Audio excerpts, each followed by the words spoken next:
Ahava Shalom. I hope this reaches someone who is interested in learning some deep matters concealed till recently.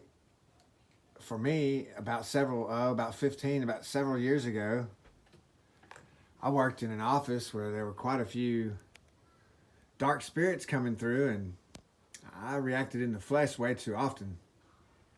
So on Friday, I would go to the house. I would be off on Saturday, and Friday evening I would pray real hard for forgiveness and repent and try to forget about work, forget about all the struggles and the rat race of this world that we're living in. And I would pray. And God would forgive me, and I would feel close to Him, and I would draw close to Him, and He, being so faithful, would draw close to me and start showing me things, and I would take note, and I began to post things on Facebook. And after a little bit of time went by, a few weeks, few months, it became a routine for me, and I would do this every Friday night, and it would spill over till Saturday morning, and then it would go later till Saturday afternoon, and eventually it began to be a normal routine from Friday night till Saturday night. I would pray a lot and read the Bible and just forget about work, and I wouldn't go anywhere. I would just stay at the house and post things on Facebook and love the Lord my God with all of my heart, mind, soul, and strength. And I was loving my neighbors the best that I could, according to loving them, according to Scriptures, loving them like you would want to love your, people to treat you. Love yourself, like the Word prescribes. And so it was during that time that God opened my eyes to the Sabbath day. And where I'm and at that time, the pastor of the church that I was going to, we were really, really good friends. I tried to tell him what was going on with me and how that over a period of about a year, God had opened my eyes to the Sabbath day and how significant it is to understand the first 5 books, the books of the law of Moses, and how I began to, first thing I did was I learned about the Torah portions and how to study the first 5 books of the Bible by going with the Torah portions, which have been broken up into 52 weeks, so that every week you'll study a few chapters of the Old Testament and a chapter of one of the prophets that goes right along with that teaching for that week, and some of the Gospels in the New Testament to go along with that as well. So it was very interesting. It was very fulfilling, and I began to understand that the Exodus from Egypt to deliver the Israelites, the children of God, out of Egyptian bondage was very significant to the times that we're living in as to what's going on today. People are in such bondage and don't even understand and see what's really going on. So I was so glad to learn some of these things, and he led me to do this poster with the Hebrew alphabet, or you could call it the Hebrew Aleph Beit. And it's got 22 letters, Aleph through Tav, which you may have heard the Alpha and the Omega, which is Greek for the first and last letters of the Greek alphabet. And so the Aleph and the Tav are the first and last letters of the Hebrew alphabet. And since, our Messiah, the King, Jesus Christ, Yeshua, salvation, he is the first and the last, the beginning and the end. He is the Word. So I was able to learn. I got really interested in learning these letters.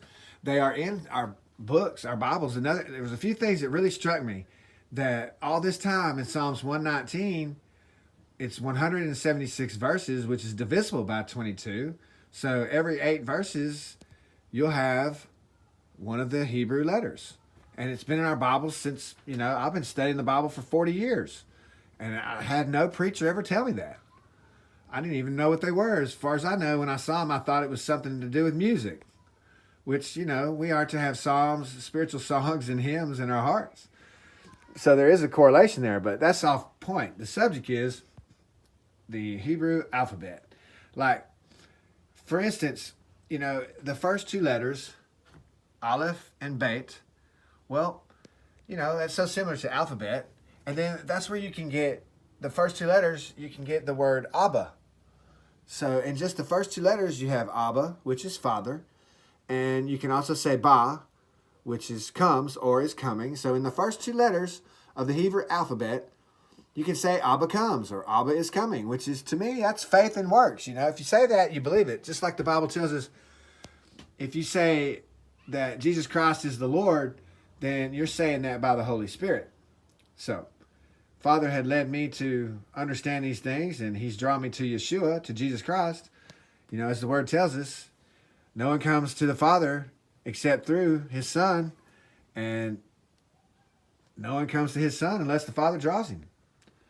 So I wrote this down, and I've been wanting to share this for a few days, but it's been really bad weather lately, and I needed to do this in this part of this house for various reasons we won't go into.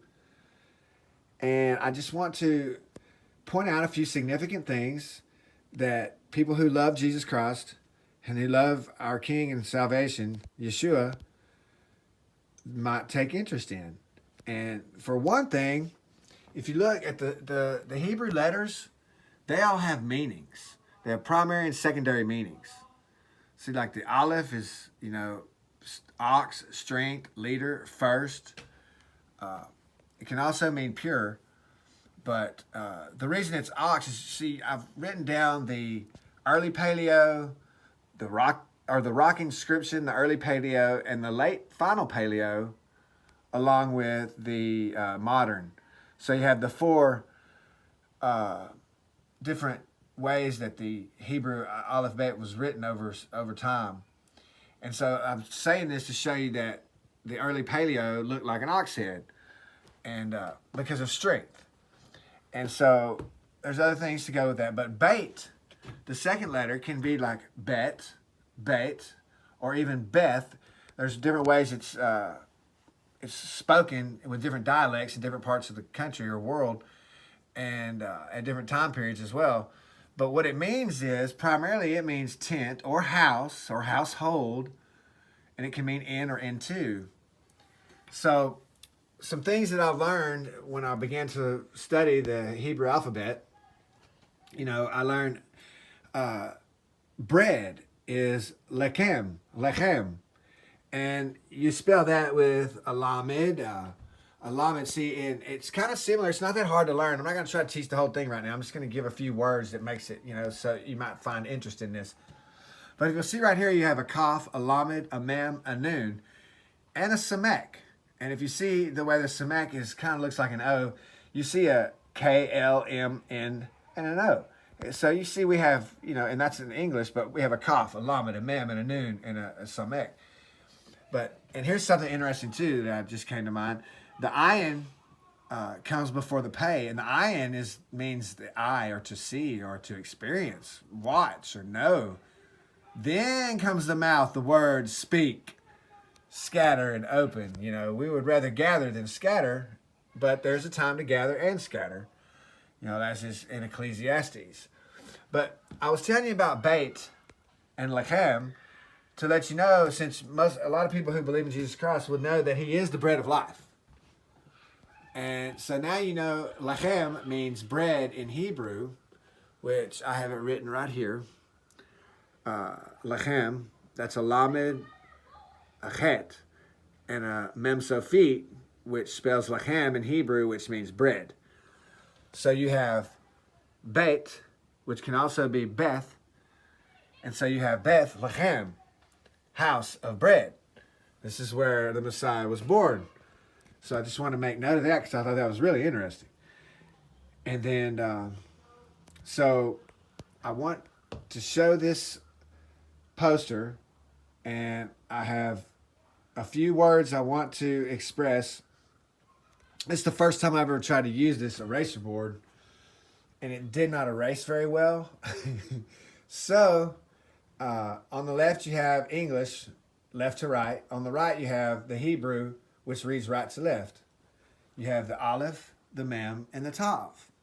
So that is the first letter, one of the middle letters, and the last letter. And the Tav would be the cross, would be the mark, would be the sign, would be the covenant, would be to seal. So as you can see, it's a cross, it's a mark, it's the cross. And that's the Tav, that's the last letter of the Hebrew alphabet. If you go to the middle here, back to the Mem, you see the Mem right there in the middle. Its primary meanings are water, blood, overpower, and can be chaos or massive. And then again, go back to Aleph, the first letter, which means first, strength, leader, and then ox. It can also mean pure. So what really struck me when I found out that the word for truth in Hebrew is emet. That word means truth in Hebrew. So if you take the words, the letters, Aleph, Mem, and Tav, which you have here, the Aleph, the Mem, and the Tav, to make the word emet, which is truth in Hebrew, in essence you have your first straight, pure, strong leader came by water and blood to overpower massive chaos on the cross, to meet the mark, to be a sign, to be the sign, to seal the covenant. And to me, that's really a lot of truth. I mean, that is the truth. He came to help us. So there's so many other things I hope to put on this channel. I'm getting started here in a time that's been very difficult for me. For 23 has been a very, very challenging year for me. And I just want to have a good attitude and be thankful. And I would like to share some things, like for instance, the way that you say heaven or the heavens in Hebrew is shamayim. And shamayim, you would use a shin. It's 4 letters, a shin, a mem. The shin makes the sh sound. The mem obviously makes the m sound.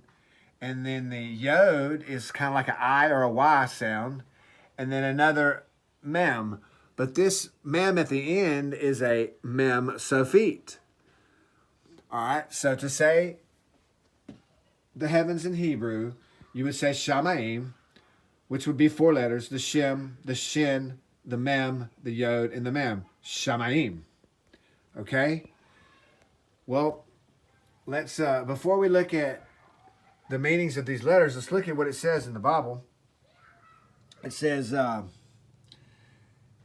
and God, in Genesis 1:7, it says, and God made the firmament and divided the waters which were under the firmament from the waters which were above the firmament. And it was so. And God called the firmament heaven, and the evening and the morning were the second day.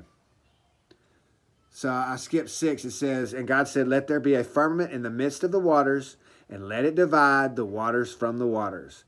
And then in 7, he says, and God made the firmament and divided the waters which were under the firmament from the waters which were above the firmament. And it was so. So I want you to take note. If you said shamayim, you would be saying separate, the shin, separate, water. Yod can be to make. You see that? To make. It's the mighty arm. It's the mighty hand of the Lord. And so you would be saying, separate water to make waters. Right? Okay, shamayim. Shin, to make. Mem, water. Or shin, to separate. And mem, water. Yod, to make. Back to mem sophit, water. So separate, water, to make water. And I just thought that was neat when I found out truth and and the heavens in Hebrew, I thought, wow, the letters in Hebrew, pretty much when you put them together to form a word, they describe the word that it makes. So I thought that was extremely significant, not to mention how they study the Bible, and there's not a lot of division. There's a lot of people that around the world, across this earth, that study the same thing every year. To me, it's just so awesome and fulfilling to understand so much about it. So one other thing before I end this video is that I wanted to share with you, when I was making this poster, I already knew about king and bread. I already knew about Melech. And I knew about Melech, which is king. And I knew about Lechem, which is bread.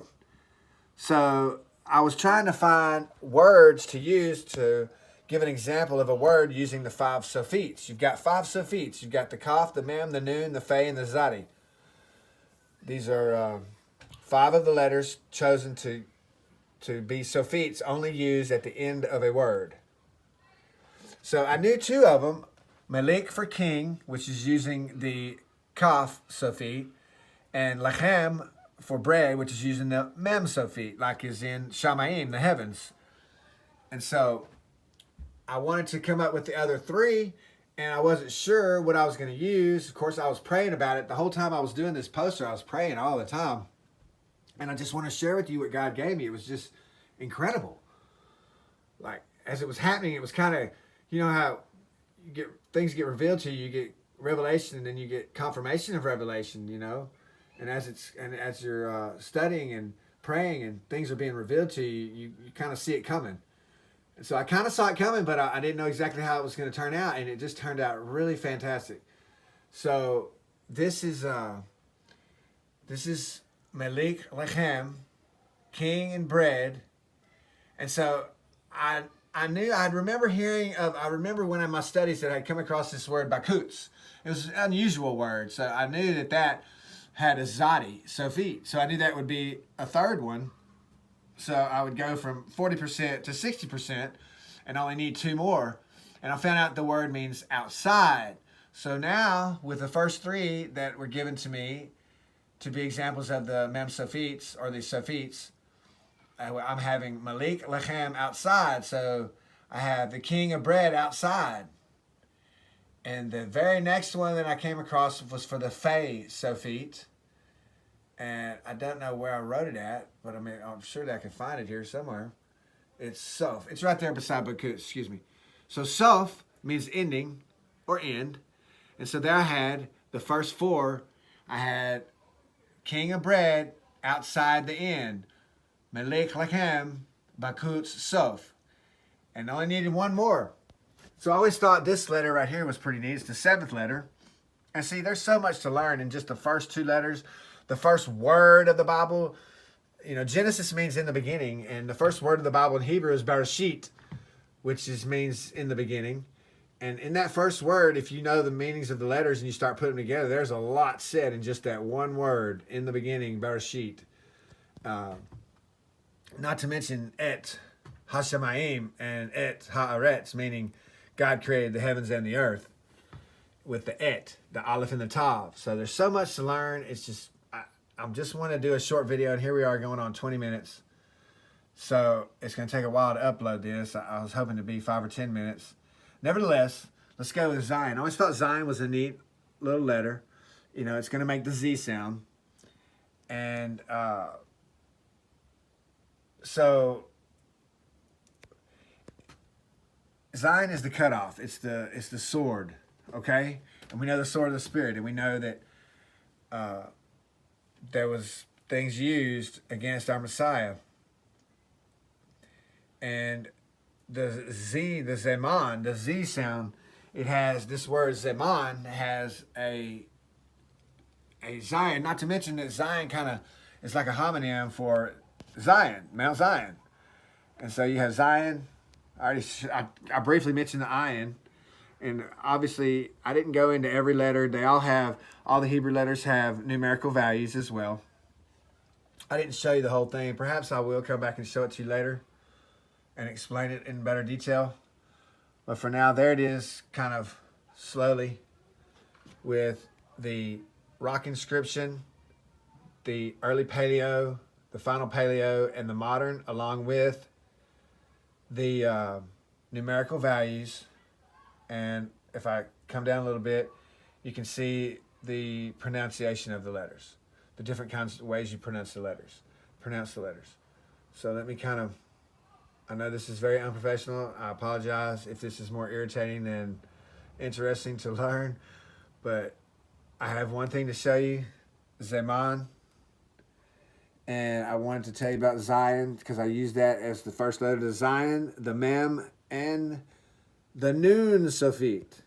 So Zeman was my word to use an example of the Nun Sofit, and that is the word Zeman, and it means time.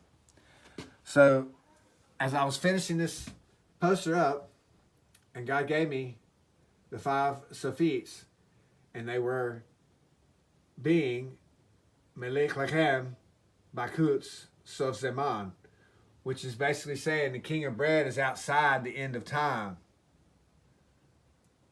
You know, there's a lot that happened before Genesis that we're not aware of. And there's a lot going on that people are not aware of. Because, well, the sun goes around in the day and you can tell what hour of the day it is. The moon goes around and you can tell what day of the month it is or what month of the year it is. So I've said, basically, we're kind of living in a clock. You know, God, he's all wise. He's in heaven, way above ours. He's way above us. His thoughts are way above ours. And he's perfect, and he's prophesied, and he's made a perfect plan for us that we can live with him forever. And by studying the word, using the Hebrew, it makes it so much more clear and fulfilling. And there's a lot of people that do this all across the earth on the same days. So they're all praying for each other at the same times on the same days. So it's amazing, just like our God is. And so I just want to share this, and I hope that it gets through to somebody that needed some encouragement, that wanted something to cause them to draw closer to God, because he is faithful to draw closer to us when we do. And remember that without faith it is impossible to please him, but he is faithful to keep his every word. He's given us his word on it. That is Yeshua, HaMashiach, Jesus Christ the Messiah, the King of Kings.